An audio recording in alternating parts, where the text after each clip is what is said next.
हुई कहानी खून से लिखी हुई है। अगर आगे बढ़ाना है।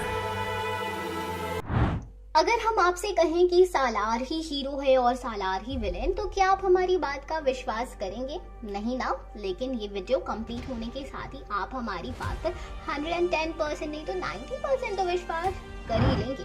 वैसे फिलहाल तो सालार के फिल्म मेकर्स ने सभी कास्ट का मीडिया इंटरैक्शन बैन किया है, पर इससे पहले सालार के एक अहम एक्टर पृथ्वीराज ने एक इंटरव्यू में कह दी थी एक बात, जिससे ही ये थ्योरी आई सामने कि सालार ही विलेन है। तो पृथ्वीराज से जब उनके सालार के किरदार के बारे में पूछा गया था कि उन्हें विलेन का रोल प्ले करने में कैसा लगा, तो उन्होंने ये कह दिया कि वो सालार के मेन विलेन नहीं है।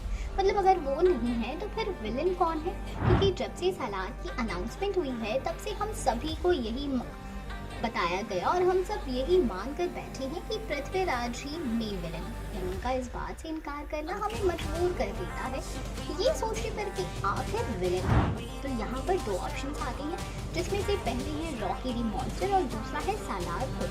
अब रॉकी भाई के विलेन होने की पॉसिबिलिटीज कम इसलिए है क्योंकि कहानी केशव की कहानी से काफी आगे की है और किसी एक यूनिवर्स के दो बड़े स्टार्स एक साथ हो सकते हैं पर एक दूसरे की मूवी में विलेन कम ही हो सकते हैं। फॉर एग्जांपल स्पाई यूनिवर्स और कॉप यूनिवर्स।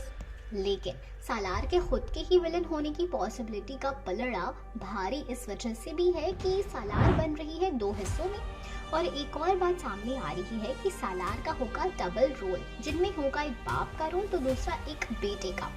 और पार्ट 1 सीज फायर में हमें बेटे वाला रोल दिखाया जाएगा।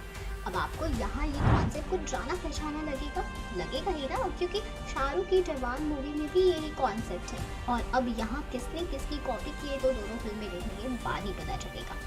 साथ ही सालार के इस छोटे से टीजर में जिस जुरासिक पार्क के डायनासोर से सालार को कंपेयर किया जाता है, जिसके सिर्फ एक मेंशन से अफ्रीकन माफियाज डर जाते हैं, वो सालार का बाप वाला किरदार होने के चांसेस ज़्यादा हैं। और क्योंकि स्टोरी दो पार्ट्स में आ रही है तो मोस्टली एक पार्ट पास्ट में या फ्लैशबैक में चलने वाला है। खैर अब आप बताओ कितनी एक्साइटेड